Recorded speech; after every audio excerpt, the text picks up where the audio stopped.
যে আমি রক্তচোষা, একটা হলো আমি শত্রু, একটা হলো যে আমি দেশের শত্রু, আমি চারদিকে ষড়যন্ত্র করে বেড়াই। তারা ক্ষমতায় গেলে আমাকে ফাঁসির কাস্টে ঝুলাবেন। আজকে এখানে এসে দেখছি না, তাদের আর ফাঁসি দেওয়ার সুযোগ হবে না। আজকের এই সমাগম দেখে মনে হচ্ছে যে তাদের এই আশা আর পূরণ হবার নয়। শেখ হাসিনা অবশেষে ফিরে এলেন বাংলাদেশে। 12 মাস দিল্লিতে কাটানোর পর বাংলাদেশে ফিরছেন তিনি। বিমানবন্দরে নেমেই তিনি হাত নাড়লেন সমর্থকদের দিকে। ভিড়ের মধ্যে কান্না, উল্লাস, উত্তেজনা সব মিলেমিশে এক অগ্নিগর্ভ পরিবেশ। ঢাকা আজ অচল। সকাল থেকেই হাজারো মানুষ বিমানবন্দরের পথে। পথ জুড়ে স্লোগান, নেত্রী ফিরছে, বাংলাদেশ বাঁচবে। কিন্তু অপর প্রান্তে দাঁড়িয়ে এনসিপি আর ছাত্র নেতারা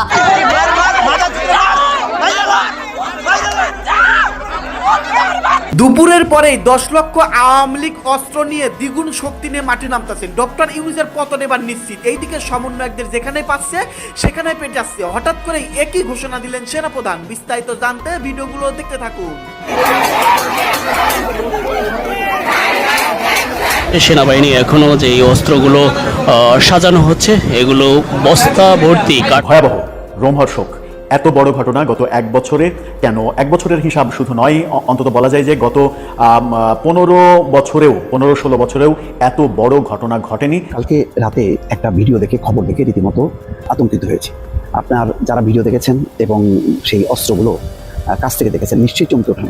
এই সুদখোর মহাজন ইউনূস বাংলাদেশের ডক্টর মোহাম্মদ ইউনূসের পদত্যাগে এবার ছাত্রলীগের তাণ্ডব এবং মিছিল, ভয়ঙ্কর এক পরিস্থিতি চলছে এবং শেখ হাসিনাকে দেশে আনার জন্য ছাত্রলীগ ডক্টর মোহাম্মদ ইউনূসের পদত্যাগের জন্য যেভাবে ঝাঁপিয়ে পড়েছে, কবে শেখ হাসিনা আসতে চলছে বাংলাদেশে, সব বিষয়ে ভিডিওতে জানাবো।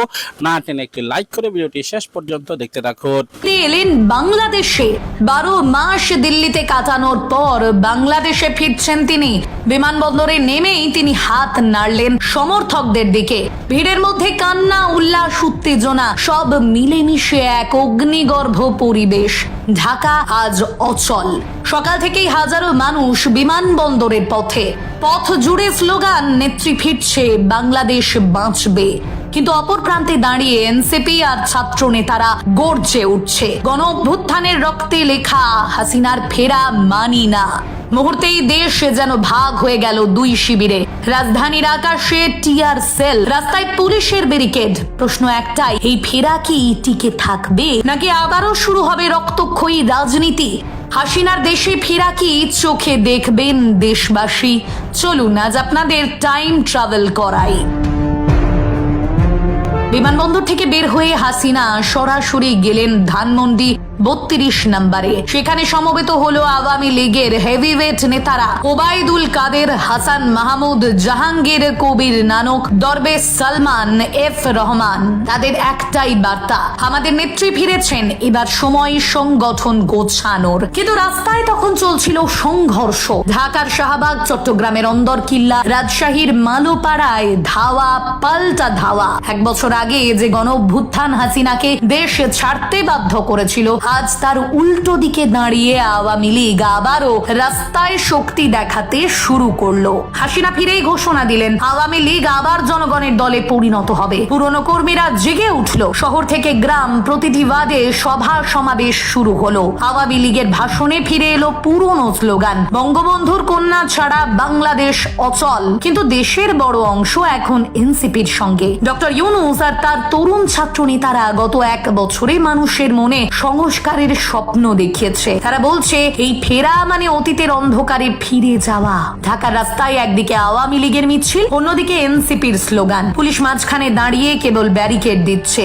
মগবাজারে সংঘর্ষে আহত হলো শতাধিক মানুষ। নারায়ণগঞ্জে আওয়ামী লীগের কার্যালয়ে হামলা হলো। কুমিল্লার এনসিপির কর্মীরা লাল সবুজ পতাকা হাতে পাল্টা মিছিল করলো। বাংলাদেশের রাজনৈতিক আকাশ আবারও ঘন কালো মেঘে ঢাকা। প্রশ্ন উঠছে, এই ফেরার মূল্য দিতে হবে কত রক্ত ঝরিয়ে। হাসিনার ফেরায় আন্তর্জাতিক অঙ্গন সরগরমে। দিল্লি খুশি কারণ তাদের আশ্রিত নেত্রী ফিরেছে। ওয়াশিংটন আর ব্রাসেলস বিবৃতি দিল হাসিনার প্রত্যাবর্তন গণতন্ত্রের জন্য অশনি সংকেত। বাংলাদেশের রাজনীতি আবারও বৈশ্বিক শক্তির টানাপোড়েনের মঞ্চে পরিণত হলো। মুখোমুখি দাঁড়ালো দুই প্রতীক, শেখ হাসিনা, সাবেক প্রধানমন্ত্রী, উন্নয়নের রূপকার দাবি করা নেতা ডক্টর মোহাম্মদ ইউনূস, নোবেল বিজয়ী অর্থনীতিবিদ, গণ অভ্যুত্থানের হিরো, এনসিপির প্রাণ পুরুষ।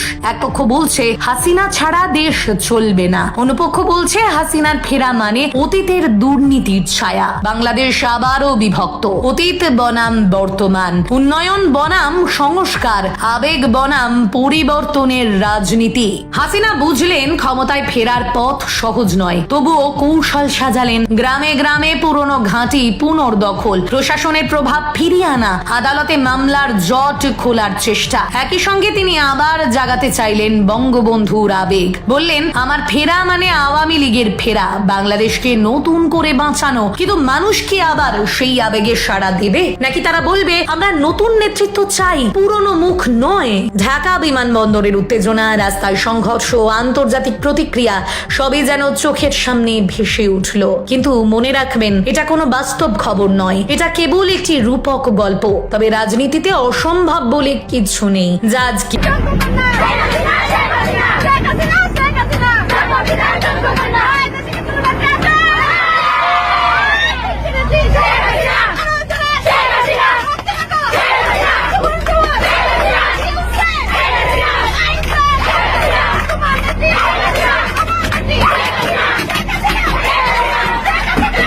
বিএনপি প্রধানমন্ত্রী বানাতে পারবে না, দেশের জনগণ যাকে ভোট দিবে সেই প্রধানমন্ত্রী হবে। শেখ হাসিনাই আগামী দিনে প্রধানমন্ত্রী হবে ইনশাআল্লাহ। আমরা মনে করি পর ওরা আরো ভালো করে প্রমাণ করছে যে আসলে মুক্তিযুদ্ধের একমাত্র ধারক দল এখন আওয়ামী লীগে আছে, যাকে আমি নিজেও সবসময় ট্রোল করতাম যে এরা চেতনা বিক্রি করে চলছে। এখন দেখছি যে ওরা চেতনার জন্য টিকে আছে, চেতনা অন্যরা বিক্রি করছে না। চেতনা কিভাবে নষ্ট করা যায় সেই প্রতিযোগিতায় লেগেছে। আমাদের মুক্তিযুদ্ধকে হেয় করা, আমাদের শহীদের সংখ্যাকে হেয় করা, আমাদের ইতিহাসকে হেয় করা।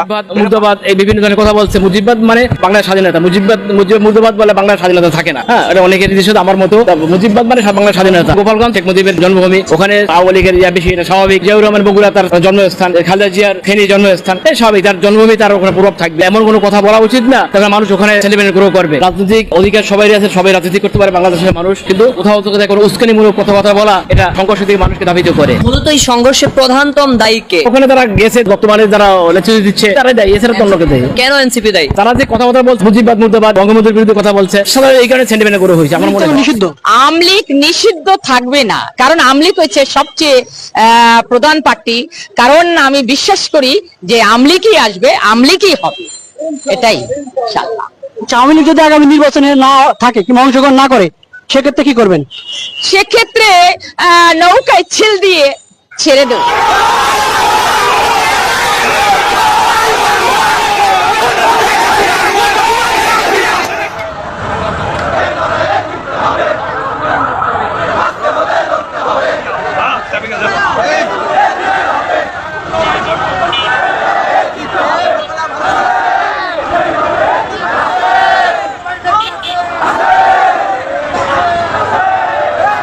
গরিবের লাগে শেখ হাসিনাই বেলা।